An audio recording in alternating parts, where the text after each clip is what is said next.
সবাইকে সুপ্রভাত, শুভেচ্ছা, অফুরান।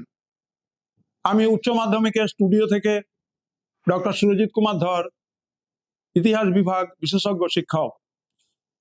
সবাইকে আজকের উপস্থাপনার বিষয় জানিয়ে দিতে চাই। সেটি হচ্ছে ফেব্রুয়ারি মাসে উচ্চ মাধ্যমিকের যে চতুর্থ সেমিস্টার হবে, সেই চতুর্থ সেমিস্টারের ইতিহাস বিভাগের পক্ষ থেকে তোমাদের সিলেবাস নভেম্বর এবং ডিসেম্বর মাসের মধ্যে আমরা শেষ করেছি। কিন্তু আমাদের একটি অভিমুখ রয়েছে। সেই অভিমুখ হচ্ছে যে তোমাদেরকে 40 নম্বরের যে প্রশ্নপত্রে উত্তর করতে হবে, সেই প্রশ্ন নমুনা এবং তার কি উত্তর হবে সে বিষয়ে ধারণা দেওয়া। তোমরা অবশ্যই এই স্ক্রিনটাকে লক্ষ্য করো। আমাদের ইতিহাস বিভাগের যে অধ্যায়গুলো রয়েছে সেটি হচ্ছে বিদ্রোহ এবং রাজ, রিবেলস অ্যান্ড রাজ, রয়েছে ন্যাশনালিজম অ্যান্ড সেপারেটিজম, সব থেকে বড় অধ্যায়। এখানে সর্বমোট যতগুলো উপবিভাগ রয়েছে, জাতীয়তাবাদ এবং বিচ্ছিন্নতাবাদ, সেখান থেকে তোমাদের 19 নম্বর থাকবে। বিদ্রোহ এবং রাজের উপরে থাকবে 7 নম্বর। ভারতের যে সংবিধান সেটার উপরে থাকবে 7 নম্বর, এবং রাষ্ট্র নির্মাণ এবং তৎ সম্পর্কিত বিষয় শেষ অধ্যায়, সেখান থেকে থাকবে 7 নম্বর। তোমরা দেখে নাও, এখানে স্ক্রিনে কিন্তু লেখা আছে টাইপ 1 এর কোশ্চেন তোমাদেরকে করতে হচ্ছে টোটাল 1, 2, 3 এবং 4টি কোশ্চেন করতে হবে, এবং লেখা আছে বিদ্রোহ এবং রাজ এই অধ্যায় থেকে 2টো প্রশ্ন থাকবে, 2টোর মধ্যে 1টি করতে হবে। বিচ্ছিন্নতাবাদ, জাতীয়তাবাদ বা জাতীয়তাবাদ ও বিচ্ছিন্নতাবাদ এই অধ্যায় থেকে 2টি কোশ্চেনের মধ্যে 1টি করতে হবে। সংবিধান অধ্যায়ে 2টো প্রশ্ন থাকবে, 1টি করতে হবে। এবং রাষ্ট্র নির্মাণ ও তৎসম্পর্কিত যে বিষয়, সেই অধ্যায় থেকে 2টি প্রশ্ন থাকবে, 1টি করতে হবে। ঠিক একইভাবে 4 নম্বর মানের যে প্রশ্ন, সেখানে তোমাদেরকে বিন্যাসটা দেওয়া আছে, এবং যে প্রবন্ধধর্মী প্রশ্ন বা ডেসক্রিপটিভ প্রশ্ন, সেখানে তোমাদেরকে করতে হবে 1টি প্রশ্নের উত্তর, 2টি থাকবে। এবং সেখানে যে প্রশ্নগুলো থাকবে সেখানে 5 যোগ 3 অথবা 4 যোগ 4 এইভাবে কিন্তু প্রশ্ন বিন্যাসটি রয়েছে। আমার প্রিয় ছাত্রছাত্রী এবং সম্মানীয় শিক্ষক শিক্ষিকা, আপনারা এই ভিডিওগুলো উচ্চ মাধ্যমিক শিক্ষা সংসদের ইউটিউব চ্যানেলে ইতিমধ্যে 17টি ভিডিও আপলোড করা হয়েছে। শেষ অধ্যায়টি বাদে শেষ অধ্যায়ের ভিডিও সম্পূর্ণ হয়েছে, হয়তো আপনারা পেয়ে যাবেন খুব শীঘ্রই। এবং সেটি হচ্ছে রাষ্ট্র নির্মাণ এবং তৎসম্পর্কিত বিষয়। এই অধ্যায়ের উপরে আমাদের ভিডিও রয়েছে 2টি, এবং সেই 2টি ভিডিও আপনারা পেয়ে গেলে সর্বমোট 19টি ভিডিও, এবং আজকের এই প্রশ্ন আলোচনা এই নিয়ে সর্বমোট 20টি ভিডিও আপনারা পাবেন। এবার আসা যাক প্রশ্ন। যেহেতু 3 নম্বর, 4 নম্বর এবং 8 নম্বর এই 3টে ধরন বা প্যাটার্নকে অনুসরণ করে করা হয়েছে, উচ্চ মাধ্যমিক শিক্ষা সংসদের পক্ষ থেকে যে মডেল কোশ্চেন পেপার এবং মডেল কোশ্চেন ব্যাংক চতুর্থ সেমিস্টারের জন্য এই মাসের মধ্যেই সেটা কিন্তু প্রকাশিত হয়ে যাবে, এবং ছাত্রছাত্রীরা সেগুলো সংগ্রহ করবে। উচ্চ মাধ্যমিক শিক্ষা সংসদের যে নির্ধারিত আঞ্চলিক কার্যালয় বা প্রধান কার্যালয় রয়েছে, সেখানকার যে ডিস্ট্রিবিউশন সেন্টার থেকে। এবং সেখানে এই প্রশ্নটি যেটি আমি আলোচনা করছি সেটি কিন্তু মডেল কোশ্চেন পেপারের অংশ। আমি মডেল কোশ্চেন পেপারের অংশ থেকে তোমাদের তুলে ধরছি, যেহেতু প্রশ্নটি হচ্ছে 40 নম্বরের। প্রশ্নটি 40 নম্বরে, এবং এই 40 নম্বরের প্রশ্নে একেবারে উচ্চ মাধ্যমিক শিক্ষা সংসদের পক্ষ থেকে মাননীয় সভাপতি মহাশয় এবং মাননীয় সচিব মহোদয়া তারা নোটিফিকেশন দিয়েছেন যে এই বছরে উচ্চ মাধ্যমিক পরীক্ষায় কোনো ধরনের কোনো বাড়তি কাগজ দেওয়ার বন্দোবস্ত নেই। No additional loose sheet to be issued to the examining.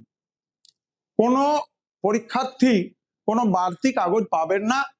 তাদের যে উত্তর লেখার জন্য যে পুস্তিকাটি থাকবে সেখানে যথেষ্ট পরিমাণ পৃষ্ঠা রয়েছে এবং সেখানেই তারা উত্তর লিখবেন। সুতরাং পরিমিতির ব্যাপারটা কিন্তু খুব গুরুত্বপূর্ণ। মনে রাখতে হবে যেন উত্তর যথাযথ হয়, উত্তরের মধ্যে সুনির্দিষ্ট যেন পয়েন্ট থাকে এবং প্রশ্নের উত্তরে যেন সঠিক জায়গায় সঠিক উত্তরটি তুলে ধরা হয়। তাহলে কি বিষয় বললাম? পরীক্ষার্থীদের উদ্দেশ্যে এবং আমাদের যারা সম্মানীয় শিক্ষক শিক্ষিকা তারা ছাত্রছাত্রীদের যখন বিদ্যালয়ে তৈরি করে দিচ্ছেন তখন তারা ছাত্রছাত্রীদের উদ্দেশ্যে এই বার্তাটি দেবেন, ছাত্রছাত্রীরা যেন কোনো লুট পৃষ্ঠা না নেয়। দ্বিতীয় হচ্ছে পরিমিতি বোধ যেন থাকে এবং যতটুকু দরকার ঠিক ততটুকুই যেন লেখে। শুধু পয়েন্ট লিখলে হবে না, সেই পয়েন্টকে ব্যাখ্যা করে দিতে হবে। মূল বিষয়টি যেন থাকে।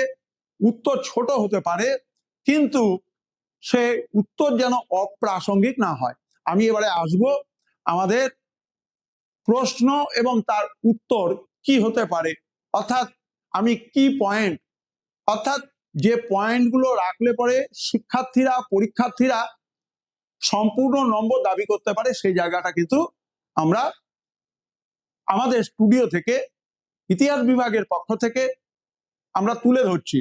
প্রথম দেখো প্রশ্ন রয়েছে, সিপাহী বিদ্রোহকে কেন টেলিগ্রাফ যুদ্ধ বলা হয়? সিপাহী বিদ্রোহকে কেন টেলিগ্রাফ যুদ্ধ বলা হয়? আমরা জানি যে সিপাহী বিদ্রোহ দমন করার ক্ষেত্রে দুটো মাধ্যম উল্লেখযোগ্য ভূমিকা নিয়েছিল। একটি হচ্ছে রেলওয়ে আর আরেকটি হচ্ছে টেলিগ্রাম অ্যান্ড টেলিগ্রাফ সিস্টেম। ইংরেজরা বিদ্রোহ দমনে যে সফল হয়েছিল তার সব থেকে বড় হাতিয়ার হচ্ছে টেলিগ্রাম বা টেলিগ্রাফ ব্যবস্থা।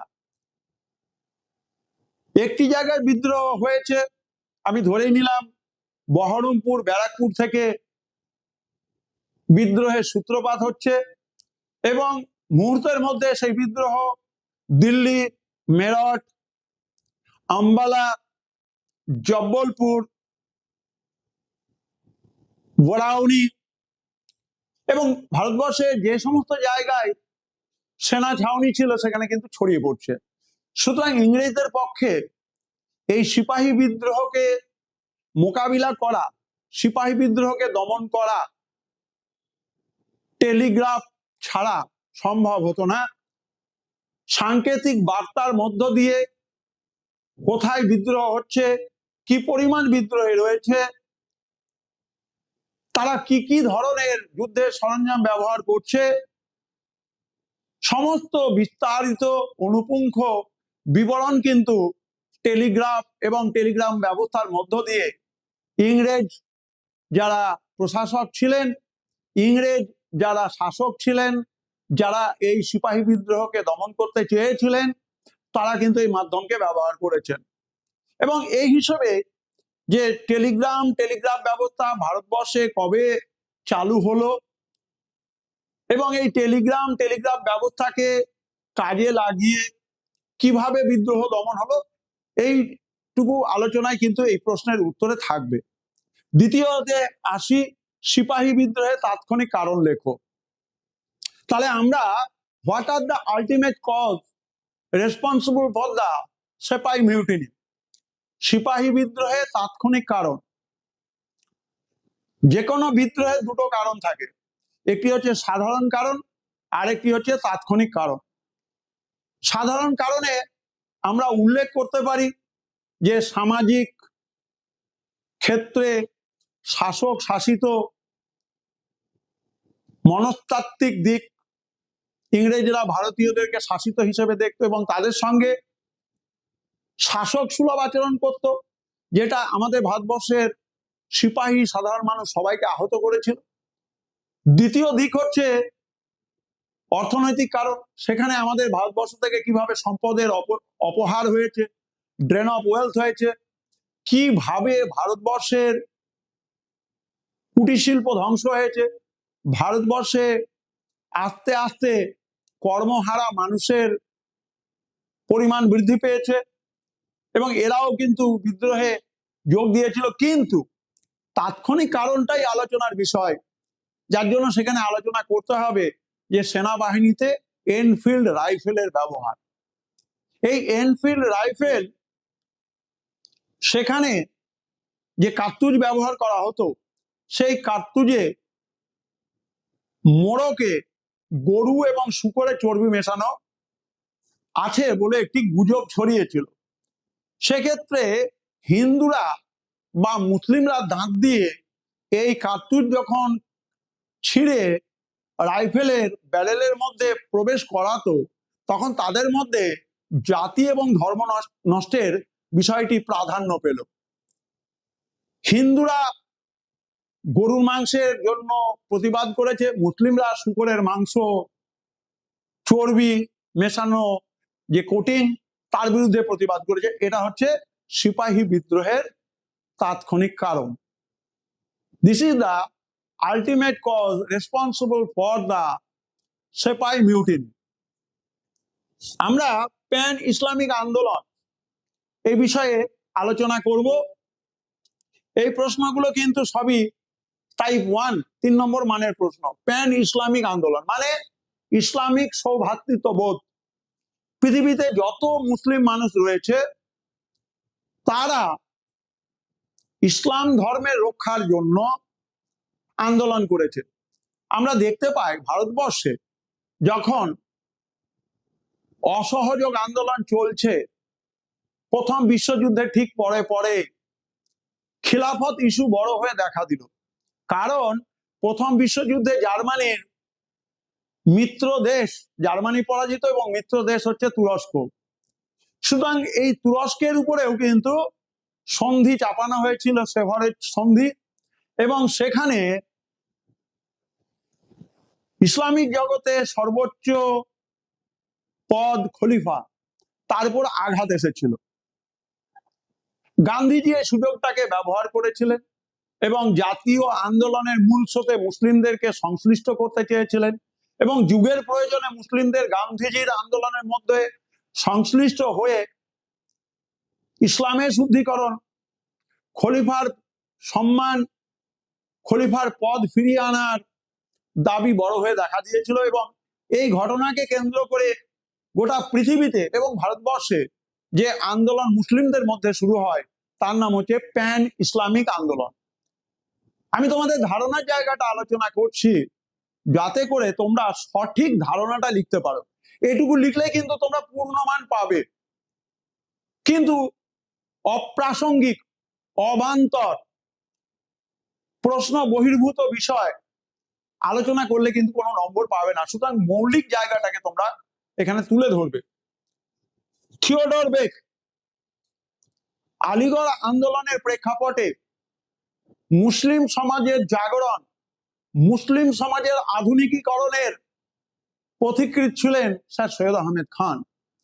এবং সেই সৈয়দ আহমেদ খান প্রথম দিকে ইংরেজ বিরোধী হলেও পরবর্তীকালে স্যার সৈয়দ আহমেদ খান তার জাতীয়তাবাদী ভারতীয় সত্তা থেকে আস্তে আস্তে একটি বিশেষ ধর্ম এবং একটি জাতির উন্নয়নের জন্য ইংরেজদের সঙ্গে সহযোগিতার হাত মিলিয়েছিলেন। এবং এই জায়গায় স্যার সৈয়দ আহমেদ খানকে যিনি উদ্বুদ্ধ করতে, তাকে অনুপ্রাণিত করতে, এবং স্যার সৈয়দ আহমেদ খান যার অনুপ্রেরণায় অনুপ্রাণিত হয়ে মুসলিম সমাজের জাগরণের জন্য কাজ করেছিলেন, সেই ব্যক্তির নাম থিওডর বেক। সেই থিওডর বেক ছিলেন আলিগড় কলেজের অধ্যক্ষ। সুতরাং এই হচ্ছে সংক্ষিপ্তভাবে থিওডর বেকের পরিচয়। তোমরা পাঠ্যপুস্তকে বিস্তারিত পাবে এবং সেই বিস্তারিত অংশ দিয়ে তোমরা থিওডর বেক এবং তার আলিগড় আন্দোলন বিষয়ে সৈয়দ আহমেদ খানকে কিভাবে তিনি অনুপ্রাণিত করতে পেরেছিলেন, মোটিভেট করতে পেরেছিলেন, সেই জায়গার উপরে কিন্তু আলোচনা রাখবে। এবারে আমরা আসবো ভারতীয় সংবিধানের প্রস্তাবনা। তাহলে সেখানে কি বলবে? We the people of India having solemnly resolved to constitute India as a sovereign, socialist, secular, democratic republic, and to secure to all its citizens justice, liberty, equality and fraternity। 1949 সালের 26শে নভেম্বর এই সংবিধান গৃহীত হয়েছিল এবং 1950 সালের 26শে জানুয়ারি কার্যকর হয়েছিল। সংবিধানের তিনটি বৈশিষ্ট্য: এক, ভারতবর্ষের সংবিধান পৃথিবীর সবথেকে বৃহত্তম লিখিত সংবিধান। ভারতবর্ষের সংবিধানে ব্রিটিশ যুক্তরাজ্য, মার্কিন যুক্তরাষ্ট্র, কানাডা, আয়ারল্যান্ড ও রাশিয়ার সংবিধানের সারাংশকে অন্তর্ভুক্তি করা হয়েছিল এবং এই সংবিধানে শুরুতে 395টি ধারা, 22টি অংশ এবং 8টি তফসিল ছিল। সুতরাং এই হচ্ছে আমাদের ভারতবর্ষের সংবিধানের সব থেকে বড়, লার্জেস্ট অ্যান্ড রিটেন কনস্টিটিউশন, অর্থাৎ সব থেকে বৃহত্তম এবং লিখিত সংবিধান। দ্বিতীয় হচ্ছে ভারতীয় সংবিধান যুক্তরাষ্ট্রীয় ব্যবস্থার কথা উল্লেখ করেছে। ভারতবর্ষের সংবিধানে যেমন কেন্দ্র সরকার রয়েছে, তেমনি রাজ্যগুলোতে রাজ্য সরকার রয়েছে এবং ক্ষমতার বিভাজন কেন্দ্র রাজ্যের মধ্যে সুবিন্যস্ত রয়েছে। সুতরাং একে বলা হচ্ছে যুক্তরাষ্ট্রীয় কাঠামো এবং একই সঙ্গে রয়েছে সংসদীয় গণতন্ত্র বা পার্লামেন্টারি ডেমোক্রেসি। তৃতীয় হচ্ছে Indian constitution is a mixture of flexibility and rigidity. ভারতীয় সংবিধান হলো নমনীয় সংবিধান এবং ভারতীয় সংবিধান হলো অনমনীয় সংবিধান। ভারতবর্ষের সংবিধানকে পরিবর্তন করতে হলে লোকসভা, রাজ্যসভাতে সংখ্যাগরিষ্ঠতার মধ্য দিয়ে যে জায়গাটি পরিবর্তন হবে, যে বিষয়টি পরিবর্তন হবে তা অনুমোদন পেতে হয় এবং সর্বোপরি রাষ্ট্রপতি স্বাক্ষরের পর এটি আইন হিসেবে বলবৎ হয়। সুতরাং এটা অত সহজেই কিন্তু পরিবর্তন করা যায় না। তাহলে এটা হচ্ছে নমনীয় এবং অনমনীয়, flexible at the same time rigid. Indian constitution is a mixture of flexibility and rigidity. এবারে বলবে যে ভারতীয় সংবিধানে মৌলিক অধিকার, মৌলিক কর্তব্য এবং নির্দেশমূলক নীতির কথা বলা আছে। আমাদের ভারতীয় সংবিধানে পার্ট 4, সেই পার্ট 4 এর ডিরেক্টিভ প্রিন্সিপালস এর কথা বলা আছে, অর্থাৎ রাষ্ট্র পরিচালনার নির্দেশমূলক নীতি। মৌলিক অধিকার প্রথমে ছিল 7টি, বর্তমানে সম্পত্তির অধিকার বাতিল হয়েছে এবং তার ফলে মৌলিক অধিকারের সংখ্যা হচ্ছে বর্তমানে 6টি। এই পয়েন্টগুলোর মধ্যে যে কোনো 3টি তোমরা লিখবে এবং আলোচনা করবে। এটি হচ্ছে ভারতীয় সংবিধানের বৈশিষ্ট্য। এবার হচ্ছে ভারতীয় সংবিধানের প্রস্তাবনা। আমি বলেই দিলাম ভারতীয় সংবিধানের প্রস্তাবনা যে we the people of India having solemnly resolved to constitute India into a sovereign, socialist, secular, democratic republic and to secure to all its citizens liberty, justice, liberty, equality, fraternity। এই যে সংবিধানের প্রস্তাবনা, এখানে প্রত্যেকটা জায়গাকে ব্যাখ্যা করবে যে সভারেন বা সার্বভৌমত্ব বিষয়ে কি বলা হয়েছে, সোশ্যালিস্ট বিষয়ে কি বলা হয়েছে, সেকুলার বিষয়ে কি বলা হয়েছে, ডেমোক্রেটিক রিপাবলিক বিষয়ে কি বলা হয়েছে, জাস্টিস বলতে কি বোঝানো হয়েছে, লিবার্টি বিষয়ে কি বলা হয়েছে, ইকুয়ালিটি বিষয়ে কি বলা হয়েছে, ইকুয়ালিটি বিফোর ল, এই জায়গাগুলো মৌলিক ধারণাগুলোকে তুলে ধরবে সংবিধানের প্রস্তাবনাটা লিখে। এবারে হচ্ছে আগরতলা ষড়যন্ত্র। আগরতলা ষড়যন্ত্র, আমরা এই আগরতলা ষড়যন্ত্র অবশ্যই রাষ্ট্র নির্মাণ এবং তৎ সম্পর্কিত বিষয়, অর্থাৎ শেষ অধ্যায়, চতুর্থ সেমিস্টারের শেষ অধ্যায়, সেখান থেকে এটিকে আমরা আলোচনাতে এনেছি এবং সেখানে আমরা দেখতে পাচ্ছি যে আগরতলা ষড়যন্ত্র, মুজিবুর রহমান তিনি জাতির উদ্দেশ্যে ভাষণ দিয়েছিলেন এবং মুজিবুর রহমান ও তার আওয়ামী লীগকে স্তব্ধ করবার জন্য মানুষের কাছে তাদের যে গ্রহণযোগ্যতা, মুজিবুর রহমানের যে আপিল, তার জন্য তার বিরুদ্ধে আগরতলা ষড়যন্ত্র মামলা রুজু করা হয়েছিল। এই বিষয়টুকু আলোচনাতে আনতে হবে। সিমলা চুক্তির শর্ত, তোমরা তোমাদের পাঠ্য বইতে 1972 সালে যে সিমলা চুক্তি হয়েছে, সেই সিমলা চুক্তির যে ধারাগুলো রয়েছে, সেই ধারাগুলো অনেকগুলো রয়েছে, তার মধ্যে যে কোনো তিনটে লিখলেই কিন্তু পূর্ণমান 3 পাবে। এবার হচ্ছে সিপাহী বিদ্রোহের দুটি অর্থনৈতিক কারণ লেখো। সিপাহী বিদ্রোহের দুটি অর্থনৈতিক কারণ, discuss two economic causes responsible for the sipahi mutiny. সেখানে কি লিখবে? 1 নম্বর হচ্ছে অর্থনৈতিক ক্ষেত্রে drain of wealth, D industrialisation, অর্থাৎ ভারতবর্ষের অর্থ নিষ্কাশন করে নিয়ে ইংরেজরা তাদের টেমস নদীর তীরে অবস্থিত লন্ডনকে সাজিয়েছিল এবং সেখানে অর্থনৈতিক ক্ষেত্রে পলাশি লুণ্ঠন এবং পলাশি পরবর্তী যে ইংরেজদের বিভিন্ন ধরনের শোষণমূলক দিক, অবৈধ ব্যক্তিগত বাণিজ্য, হোম চার্জ, রিইনভেস্টমেন্ট ট্রেড এবং ইংল্যান্ডের শিল্প বিপ্লবের ফল হিসেবে বস্ত্রবয়ন শিল্প, ভারতবর্ষের নীল কাঁচামাল হিসেবে, পাট কাঁচামাল হিসেবে সস্তায় ইংল্যান্ড সংগ্রহ করছে তার উপনিবেশের দেশ থেকে, এই জায়গাগুলোকে কিন্তু আলোচনায় রাখতে হবে অর্থনৈতিক কারণে। দ্বিতীয় হচ্ছে অর্থনৈতিক ক্ষেত্রে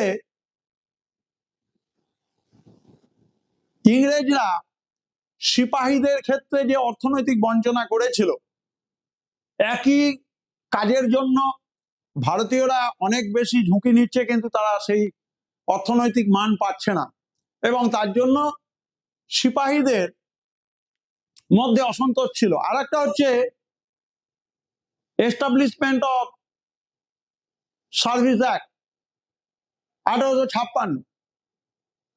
সেখানে কি বলা হচ্ছে যে একজন সরকারি কর্মচারী ভারতীয় যদি হয়ে থাকেন তাহলে তিনি বাট্টা পেতেন, ইনসেন্টিভ পেতেন, ভাতা পেতেন। সেই বাট্টা ব্যবস্থা তুলে দেওয়া হয়, তার ফলে একটা অর্থনৈতিক ক্ষতির সম্মুখীন হয় সিপাহীরা এবং সিপাহীরা এই বিদ্রোহের অর্থনৈতিক দিকটির জন্যই কিন্তু আরো বেশি জোরদার ভাবে তারা সিপাহী বিদ্রোহে অংশ নিয়েছিল। যদিও সিপাহী বিদ্রোহের তাৎক্ষণিক কারণ ছিল এনফিল্ড রাইফেলের ব্যবহার এবং সেই এনফিল্ড রাইফেলে যে কার্তুজ ব্যবহার হতো, সেই কার্তুজে গরু এবং শূকরের চর্বি মেশানো মোড়কের বিষয়টি।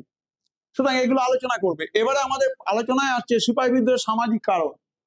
সিপাহী বিদ্রোহের সামাজিক কারণ কি ছিল? 1 নম্বর হচ্ছে মনস্তাত্ত্বিক কারণ বা সামাজিক প্রেক্ষাপটে শাসক শাসিতের ব্যবধান। ইংরেজরা ভারতকে যেহেতু তাদের উপনিবেশ হিসেবে ব্যবহার করত, ভারতীয় মানুষের ক্ষেত্রে সামাজিক ক্ষেত্রে তারা দুর্ব্যবহার করত, ভারতীয়দেরকে নিগার, নেটিভ, কালা আদমি এই হিসেবে ব্যবহার করত, যারা অযোধ্যার কৃষক ছিল,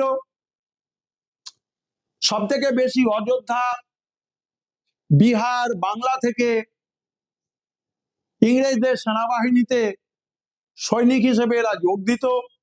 এদেরকে ইংরেজরা ব্যঙ্গ করে বলতো উর্দি পড়া কৃষক। অর্থাৎ এরা অ্যাকচুয়ালি উঠে এসেছিল ভূমি কৃষি পরিবার থেকে, কিন্তু অর্থনৈতিক কারণে পেটের টানে এরা সেনাবাহিনীতে কাজে যোগ দিয়েছিল এবং তাদের প্রতি সামাজিক ক্ষেত্রে অসম্মানজনক শব্দ উর্দি পড়া কৃষক এই শব্দগুলি ব্যবহার হতো এবং এগুলো কিন্তু সিপাহী বিদ্রোহের সামাজিক কারণ। আমাদের সিপাহী বিদ্রোহের সামাজিক কারণ হিসেবে আমরা এটা বলতে পারি যে সমস্ত সেই সময় রাজা মহারাজারা ছিলেন, যেমন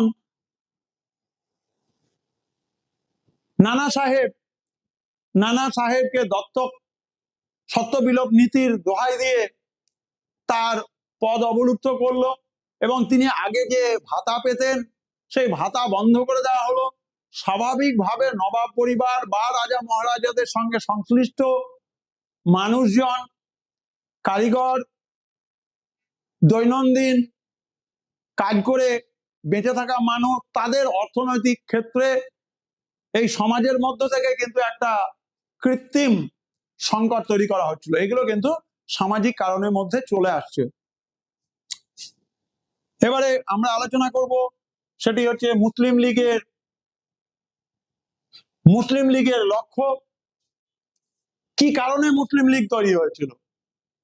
অবশ্যই আমাদের মনে রাখতে হবে যে ইংরেজরা এই জায়গায় ভারতবর্ষে বিভাজন করে শাসন করার নীতিকে কার্যকরী করতে চেয়েছিল।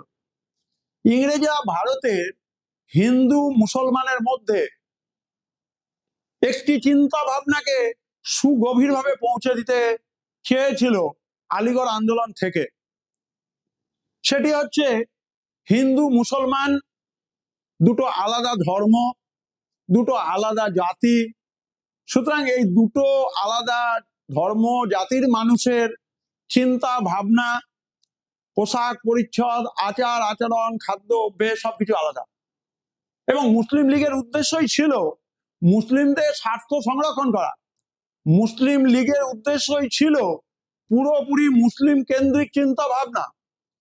মুসলিম লীগের লক্ষ্যই ছিল অবিভক্ত বাংলা থেকে মুসলিম লীগ তার যাত্রা শুরু করলেও সর্বভারতীয় প্রেক্ষাপটে মুসলিমদের সামাজিক, অর্থনৈতিক, রাজনৈতিক মানে আমি বলতে চাইছি প্রতিনিধিত্বের জায়গা, এইগুলোকে কিন্তু মুসলিম লীগ গুরুত্ব দিয়েছিল। এইগুলোকে কিন্তু মুসলিম লীগের লক্ষ্য যখন আলোচনা করবে, পরীক্ষায় উত্তর লিখবে, তখন এগুলোকে তুলে ধরতে হবে। What are the aims of the Muslim League? Muslim লীগের সামাজিক ভিত্তি, what are the social basis of the Muslim League? সামাজিক ভিত্তি মানে হচ্ছে মুসলিম লীগ অবশ্যই আমাদের মনে রাখতে হবে ইংরেজদের বিভাজন করে শাসন করা নীতির একটি বাস্তব রূপ।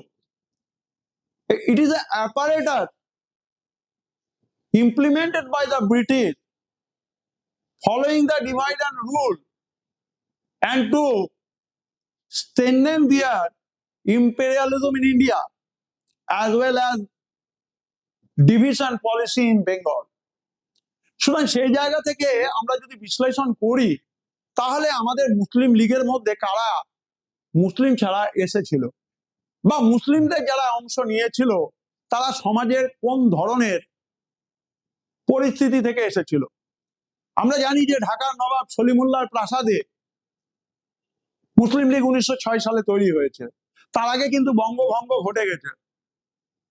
তাহলে আমাদের মুসলিম লীগ আলোচনায় এর সামাজিক ভিত্তি আলোচনা করতে গেলে যে মুসলিম লীগের যে আন্দোলন, সেই মুসলিম লীগের আন্দোলনে কারা কারা সংশ্লিষ্ট হয়েছিলেন, যারা সংশ্লিষ্ট হয়েছিলেন তারা সমাজের কোন ধরনের মানুষ ছিলেন, কি পেশার মানুষ ছিলেন, জনসংখ্যার বিচারে তারা কতটা প্রভাবশালী ছিলেন যে মুসলিম লীগকে আস্তে আস্তে তারা সর্বভারতীয় মুসলিম লীগে পৌঁছতে পেরেছিলেন। এবং এই বিষয়গুলোকে মুসলিম লীগের সামাজিক ভিত্তিতে আলোচনায় আনতে হবে। এবারে হচ্ছে আলিগড় আন্দোলনের সামাজিক ভিত্তি।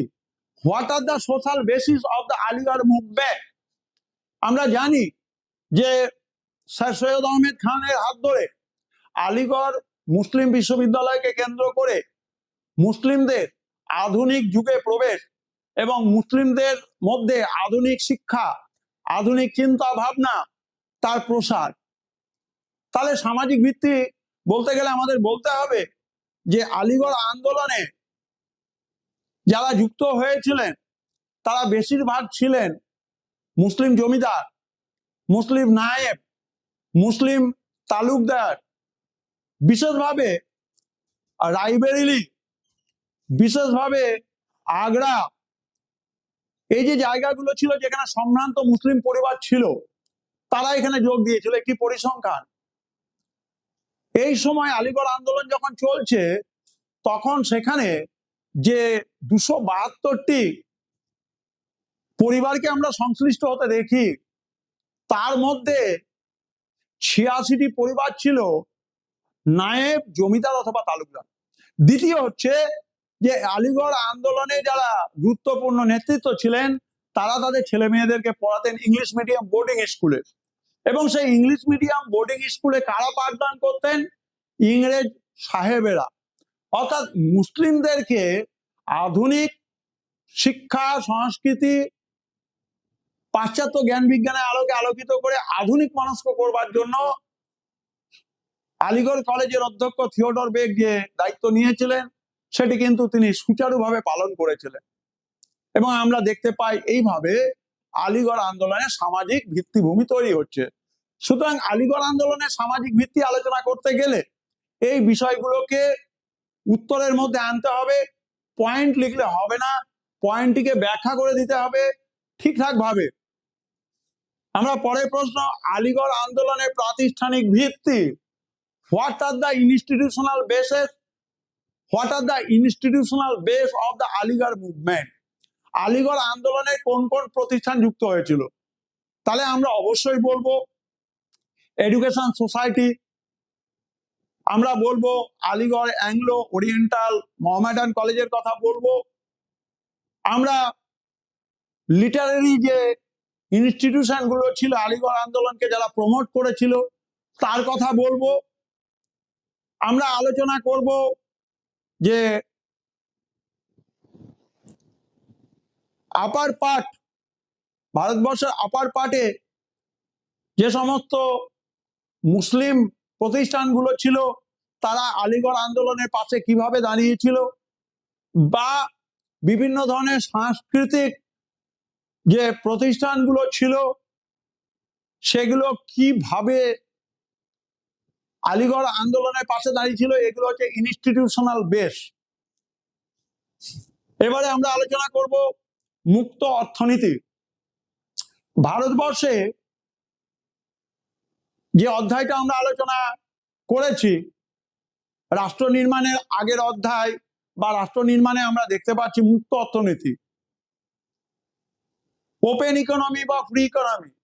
অর্থাৎ ভারতবর্ষ আস্তে আস্তে কিভাবে উদারীকরণের পথে পা বাড়াচ্ছে।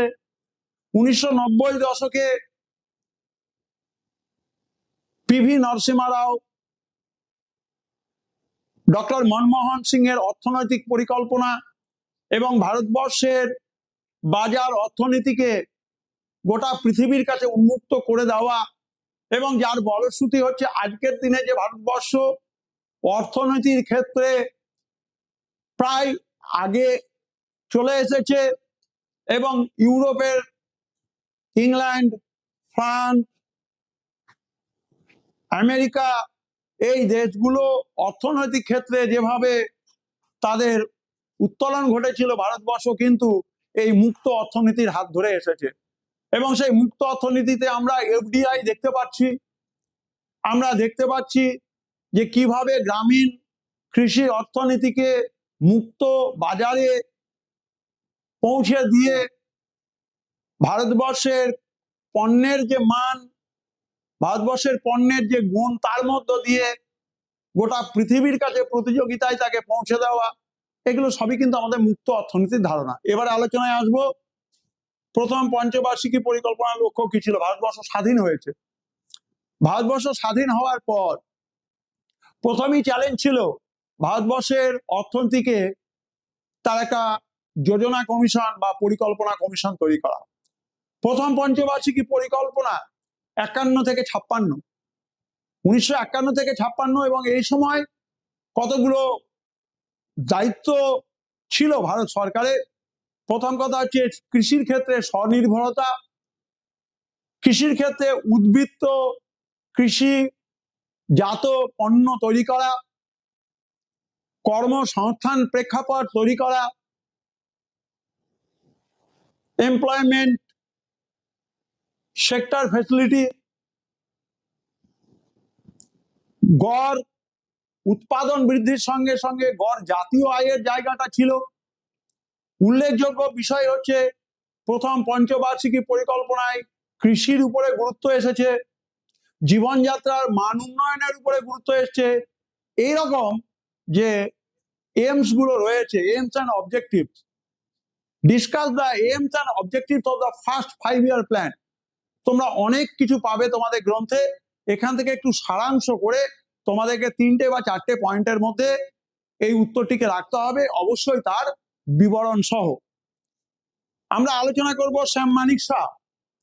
আমরা দেখতে পাই ভারতবর্ষ বাংলাদেশের মুক্তিযুদ্ধে মুজিবুর রহমানের সঙ্গে সুসম্পর্ক রেখে বাংলাদেশকে পূর্ব পাকিস্তান, যে পূর্ব পাকিস্তান মানে আজকের দিনে পূর্ব বাংলা, যেটা কিনা পশ্চিম পাকিস্তান বা পাকিস্তানের হাতে ছিল, তার হাত থেকে বের করে আনার জন্য সর্বত প্রয়াস চালিয়েছিল। 1971 সালে শ্রীমতী ইন্দিরা গান্ধী এবং তার নেতৃত্বে কংগ্রেস সরকার ক্ষমতা আসার পর অত্যন্ত তড়িঘড়ি তার মন্ত্রিসভাকে প্রধানমন্ত্রী ইন্দিরা গান্ধী ব্যবহার করে বাংলাদেশের মুক্তিযুদ্ধে ভারত সাহায্য করবে এই প্রতিশ্রুতি আদায় করতে চেয়েছিলেন। কিন্তু কোন রাজনৈতিক ব্যক্তিত্ব, আইন প্রণেতারা কিন্তু বাংলাদেশের মুক্তিযুদ্ধে গুলিগোলার সামনে যাবে না। তাহলে কাকে যেতে হবে?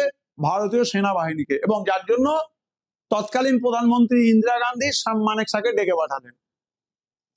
শ্যাম মানেকশা তখন সেনা দপ্তরের সর্বোচ্চ পদাধিকারী, এবং শ্যাম মানেকশা ইন্দিরা গান্ধীর কাছে তার পরিকল্পনার কথা শুনলেন, এবং শুনবার পরে কিন্তু শ্যাম মানেকশা পত্রপাঠ ইন্দিরা গান্ধী এবং তার মন্ত্রিসভার অনুমোদন করা মুক্তিযুদ্ধে বাংলাদেশকে সাহায্য করার বিষয়টি খারিজ করে দিলেন। ব্যাখ্যাটা এটাই যে ইন্দিরা গান্ধী যে সময় চেয়েছিলেন সে সময় বর্ষাকাল ছিল, এবং শ্যাম মানেকশা এতটাই ধুরন্ধর ওয়ার স্ট্র্যাটেজি তৈরি করতে পারতেন যে তিনি তার অধীনে থাকা সেনা দপ্তরের সর্বোচ্চ আধিকারিকদের নিয়ে মিটিং করে ব্লুপ্রিন্ট নকশা, নীল নকশা তৈরি করেছিলেন, এবং তিনি ইন্দিরা গান্ধীকে বোঝালেন যে বর্ষার সময় বাংলাদেশের মুক্তিযুদ্ধে যদি ভারত নেমে যায় তাহলে কিন্তু ভারতের লাভের থেকে ক্ষতি বেশি হবে। যার জন্য তিনি প্রস্তাব দিলেন যে শীতের শুরুতে এবং শীত শেষ হওয়ার আগে একটা গুরুত্বপূর্ণ সময় আবহাওয়া ভালো থাকবে এবং ভারতীয় সেনাবাহিনী জয় হাসিল করবে। এবং আমরা দেখলাম এই মুহূর্তে দাঁড়িয়ে পশ্চিম রণাঙ্গন মানে পাকিস্তান, সে কার্গিল আক্রমণ করে বসেছে, সংঘর্ষ বিরতি চুক্তি লঙ্ঘন করেছে, এবং শ্যাম মানেকশা এই সুযোগকে ব্যবহার করে বাংলাদেশের মুক্তিযুদ্ধে পশ্চিম পাকিস্তান থেকে আসা যারা সেনা ছিল তাদের বিরুদ্ধে তিনি তার ব্লুপ্রিন্ট যেটা তৈরি করে রেখেছিলেন, যুদ্ধের নীল নকশা, তাকে কার্যকরী করলেন, এবং ভারতবর্ষ সফল হলো। বাংলাদেশ এই মুক্তিযুদ্ধের শেষ পরিণতি স্বাধীনতা লাভ করলো এবং স্বাধীন গণতান্ত্রিক প্রজাতন্ত্র বাংলাদেশের আবির্ভাব ঘটলো। এবারে প্রশ্ন হচ্ছে অপারেশন সার্চলাইট। অপারেশন সার্চলাইট আমরা জানি যে মুজিবুর রহমান যখন বাংলাদেশের মুক্তিযুদ্ধ চালাচ্ছেন সেই সময় মার্চ মাসে রাজাকার বাহিনী, পশ্চিম পাকিস্তান থেকে আসা সেনারা বাংলাদেশের নিরীহ সাধারণ শিশু, অল্প বয়স্ক মেয়ে, বয়স্ক মহিলা সবার উপরে নির্যাতন করেছিল, খুন করেছিল, হত্যা করেছিল। এবং এই অপারেশনের নাম ছিল অপারেশন সার্চলাইট। এবারে আমরা সর্বশেষ অংশ, সেটি হচ্ছে নৌবিদ্রোহের কারণ, নৌবিদ্রোহের গুরুত্ব ব্যাখ্যা করো, নেতাজি সুভাষচন্দ্র বসুর অবদানের মূল্যায়ন করো, আজাদ হিন্দ ফৌজের বিভিন্ন বিভাগ লেখো।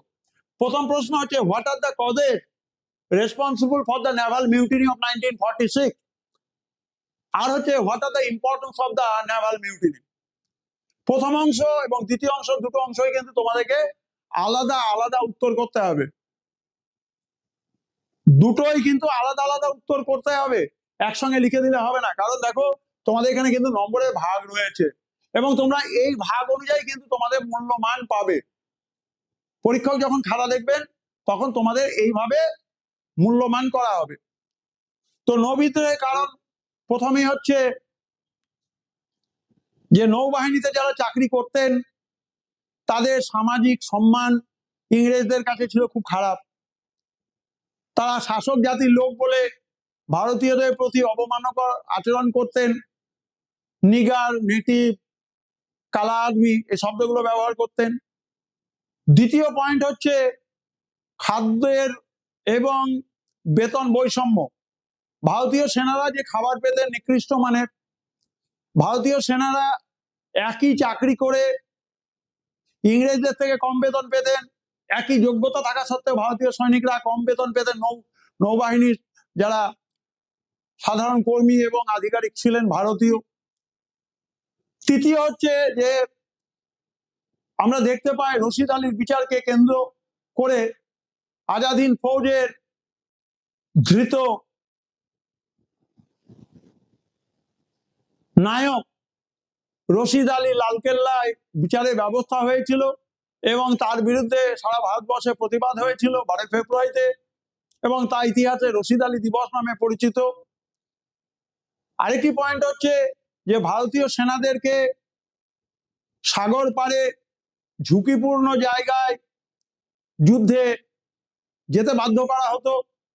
এই কারণগুলো হচ্ছে নৌবিদ্রোহের কারণ। এবারে গুরুত্ব, নৌবিদ্রোহ এমন একটা বিদ্রোহ যেখানে আমরা দেখতে পাই যে ভারতবর্ষের স্বাধীনতার শেষ পর্ব তৈরি করে ফেলেছিল এবং ভারতবর্ষের মানুষ এতটাই সচেতন হয়েছিল যে সে সময় গান্ধী, সে সময় কোনো নেতৃত্বকে খুব একটা বেশি তারা সুনজরে দেখেনি, জনতাই নেতা হয়ে গিয়েছিল। এবং ভারতবর্ষের যে স্বাধীনতা সময়ের ব্যাপার, এটা কিন্তু প্রমাণিত হয়েছিল। এবং নৌবিদ্রোহকে কেন্দ্র করে করাচিতেও কিন্তু যে নৌবাহিনী ছিল সেখানে বিদ্রোহ হয়েছে, মুম্বাইয়ের তলোয়ার জাহাজে বিদ্রোহ হয়েছে এবং এই বিদ্রোহের মধ্য দিয়ে ভারতবর্ষে ক্ষমতা হস্তান্তর, ভারতবর্ষকে স্বাধীনতা দেওয়ার প্রক্রিয়া শুরু হয়েছে। এবং আমরা দেখতে পাই মাউন্টব্যাটেন পরিকল্পনা এবং অন্যান্য তৎসম্পর্কিত বিষয়গুলো। এবং এটা একটা কথাই প্রমাণিত হয় যে নৌবিদ্রোহের মধ্য দিয়ে ভারতবর্ষে একটা স্বতঃস্ফূর্ত সংগঠিত বিদ্রোহ এবং ভারতবর্ষের সমস্ত ধরনের তৎকালীন পরিস্থিতিতে রাজনৈতিক দলগুলো তারা কিন্তু ভারতবর্ষের স্বাধীনতার দাবিকে সমর্থন করছে। এগুলো কিন্তু আলোচনায় সংক্ষেপে রাখতে হবে। শেষ প্রশ্ন আলোচনা করব, নেতাজি সুভাষচন্দ্র বসুর অবদানের মূল্যায়ন করো, আজাদ হিন্দের বিভিন্ন বিভাগ লেখো। সুভাষচন্দ্র বসুর অবদান, এ অবদানের মূল্যায়ন হয় না, কিন্তু আমরা পরীক্ষাতে প্রশ্ন করবার জন্য নেতাজি সুভাষচন্দ্র সম্পর্কে এই ধরনের প্রশ্ন হামেশাই দিয়ে থাকি যে নেতাজি সুভাষচন্দ্র বসুর স্বাধীনতা আন্দোলনে অবদানের মূল্যায়ন করো। তোমরা কনভেনশনালি যেটা করো যে নেতাজি সুভাষের জন্ম, নেতাজি সুভাষ চন্দ্রের কলেজ জীবন, তার ইন্ডিয়ান সিভিল সার্ভিস ছেড়ে দেওয়া, এই সবগুলোকে খুব সংক্ষেপে রাখো।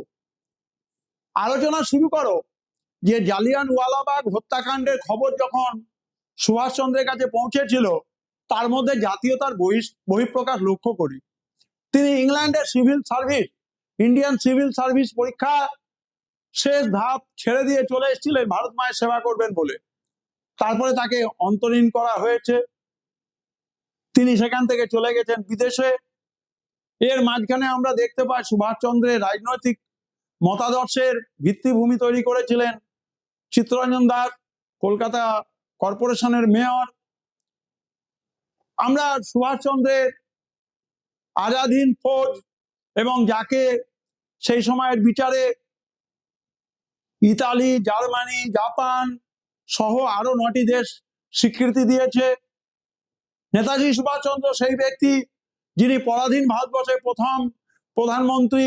তার নেতৃত্বে যে দপ্তর বিন্যাস হয়েছিল, পররাষ্ট্র, প্রচার, নারী দপ্তর, সেই নারী দপ্তরে লক্ষ্মী স্বামীনাথন ছিলেন। এই দিকগুলোকে তোমরা সুভাষচন্দ্রের অবদানের জায়গাতে আলোচনাতে নিয়ে আসবে। এবারে আরেকটা অংশ, আজাদ হিন্দ ফৌজের বিভিন্ন বিভাগ। আজাদ হিন্দ ফৌজ তা আনুষ্ঠানিক দায়িত্বভার সুভাষচন্দ্র বসু 1943 সালে গ্রহণ করলেন সিঙ্গাপুরে। রাসবিহারী বসু, ক্যাপ্টেন মোহন সিং এশিয়ার দেশগুলোতে বন্দী ভারতীয় যারা ছিলেন এবং যারা সেনাবাহিনীতে যোগ দিতে ইচ্ছুক ছিল, আজাদ হিন্দ ফৌজে যোগ দিতে ইচ্ছুক ছিল, তাদেরকে নিয়ে তিনি তৈরি করেছিলেন আজাদ হিন্দ ফৌজ। এবং এই আজাদ হিন্দ ফৌজের আগে তার একটি নাম ছিল। সুভাষচন্দ্র আসার পর, দায়িত্বভার গ্রহণ করবার পর, আজাদ হিন্দ ফৌজকে একটি রেজিমেন্টের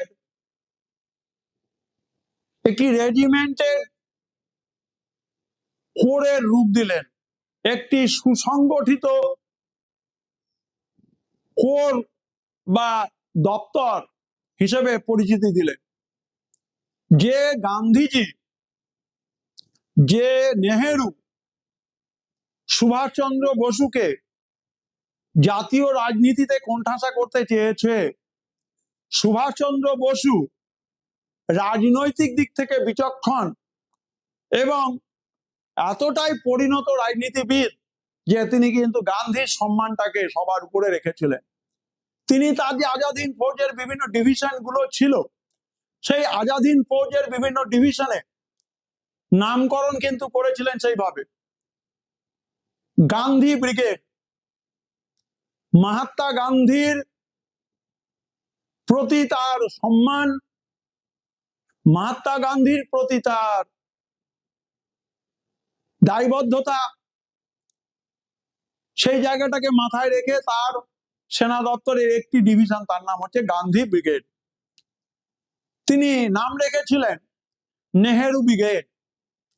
যে নেহেরু সমাজতান্ত্রিক চিন্তা ভাবনা মেনে চললেও, নেতাজি সুভাষচন্দ্রের সমাজতান্ত্রিক চিন্তা ভাবনা তার সঙ্গে নেহেরুর মিল থাকলেও, আর রাজনৈতিক জায়গাতে নেহেরু কখনোই সুভাষকে যোগ্য ব্যক্তি হিসেবে তার যোগ্য সম্মানটি দেননি। নেহেরুর প্রতি সুভাষচন্দ্রের দৃষ্টিভঙ্গি ছিল আলাদা। তিনি যখন আজাদ হিন্দ ফৌজ তৈরি করলেন, তখন সেখানে নেহেরু ব্রিগেড বলে একটি অংশ তিনি রাখলেন, একটি ব্রিগেড রাখলেন। আমরা দেখলাম যে নারী বাহিনী তৈরি করলেন। ভারতবর্ষের নারীদেরকে ক্ষমতায়নের জায়গায় নিয়ে আসা। আমরা জানি আজাদ হিন্দ ফৌজে সুভাষচন্দ্রের ডাকে সাড়া দিয়েছিল সব থেকে বেশি মেয়েরা। তারা তাদের পরিধেয় অলংকার রাষ্ট্র নির্মাণে সুভাষের জন্য দিয়ে দিয়েছিলেন। এবং সেই সুভাষচন্দ্র তৈরি করেছিলেন ঝাঁসি রানী ব্রিগেড। ঝাঁসি রানী ব্রিগেড পুরোপুরি মহিলা নিয়ন্ত্রিত এবং তার সর্বাধিনায়িকা ছিলেন লক্ষ্মী স্বামীনাথন। লক্ষ্মী সেহগাল, লক্ষ্মী স্বামীনাথন বা লক্ষ্মী সেহগাল। তিনি তৈরি করেছিলেন বেতার দপ্তর, অর্থাৎ যুদ্ধের সময়, যুদ্ধের আগে পরে আজাদ হিন্দ ফৌজের গুরুত্বপূর্ণ আপডেট আজাদ হিন্দ ফৌজের গুরুত্বপূর্ণ সমস্ত কিছু তিনি বেতার সম্প্রচার দপ্তরের মাধ্যমে দেশবাসীর কাছে পৌঁছে দিতে চেয়েছিলেন। সুতরাং এই হচ্ছে সংক্ষেপে সুভাষচন্দ্র বসুর আজাদ হিন্দ ফৌজের বিভিন্ন বিভাগ। সুভাষচন্দ্র বসুর আজাদ হিন্দ ফৌজের বিভিন্ন বিভাগ। এবারে আমি তোমাদের জন্য প্রশ্নটাকে ইংরেজিতে ট্রান্সলেট করে দিচ্ছি। যারা ইংরেজি মাধ্যমের ছাত্রছাত্রী রয়েছে তোমরা কিছুটা হলেও এর দ্বারা উপকৃত হবে। আমি প্রশ্নটাকে ইংরেজিতে ট্রান্সলেট করে দিচ্ছি। প্রথমে হচ্ছে, why did the Sepoy mutiny considered as telegraphic word? Why did the Sepoy mutiny considered as the telegraphic word? Number 2, what was the ultimate cause of the Sepoy mutiny? What was the ultimate cause of the Sepoy mutiny? What is pan-Islamic movement? What is pan-Islamic movement? Who was Theodore Beck? Who was Theodore Beck? Or why Theodore Beck was famous for? Discuss any 3 features of the Indian Constitution. Discuss any 3 features of the Indian Constitution. Discuss the preamble of the Indian Constitution. Discuss the preamble of the Indian Constitution. Write a short note on Agartala conspiracy case 1968. Write a short note on Agartala conspiracy 1968. Write 3 provisions of Simla Pact of 1972. Write 3 provisions of the Simla Pact of 1932.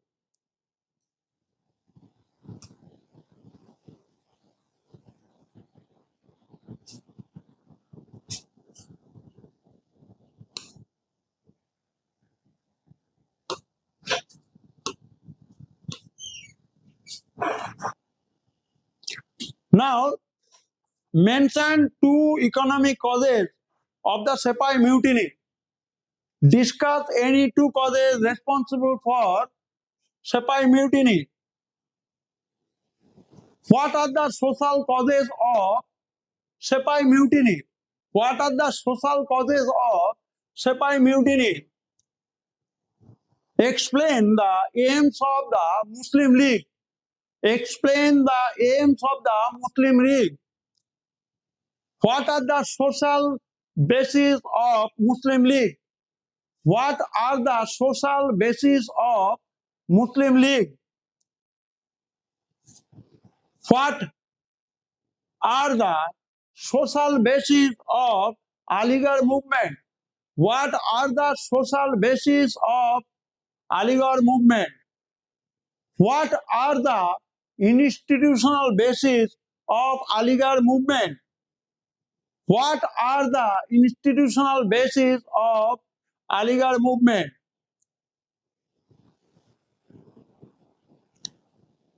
What is open economy? What is open economy? What are the aims and objectives of the first 5-year plan? What are the aims and objectives of the first 5-year plan? Discuss the identification of Sam Manekshaw. Who was Sam Manekshaw? Write a short note on Operation Searchlight. Write a short note on Operation Searchlight. Now the descriptive part. It is a question of 8 marks. with a bifurcation 4+4 and or 5+3. Discuss the causes responsible for the naval mutiny. What are the causes of the naval mutiny? What are the consequences of the naval mutiny? Evaluate the contribution of Netaji Subhash Chandra Bose.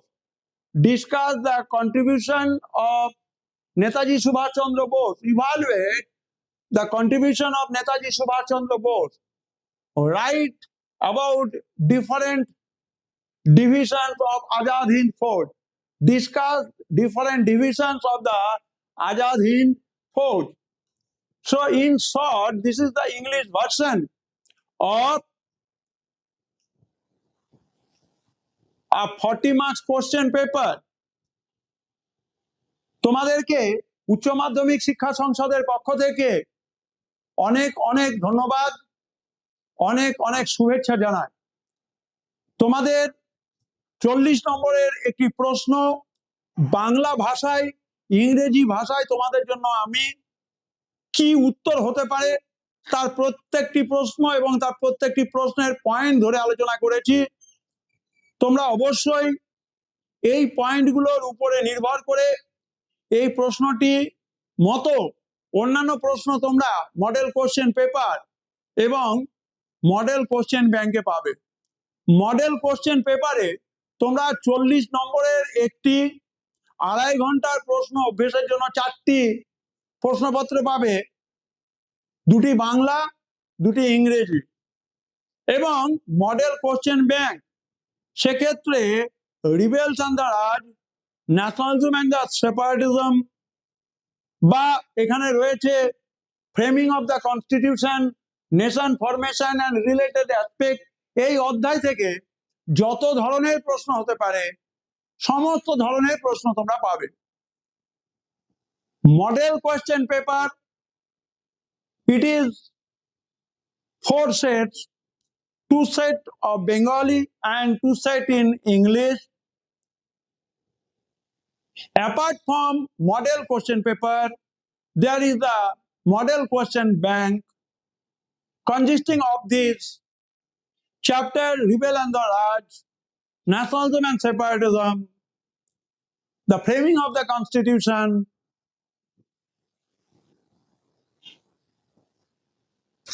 and last of all, the liberation war of Bangladesh, that is the nation formation and related aspect. তোমাদের সবাইকে শুভেচ্ছা জানিয়ে আমাদের উচ্চ মাধ্যমিক শিক্ষা সংসদের পক্ষ থেকে তোমাদের আগামী দিন ভালোভাবে পরীক্ষা দাও এই আশা রেখে শেষ করছি।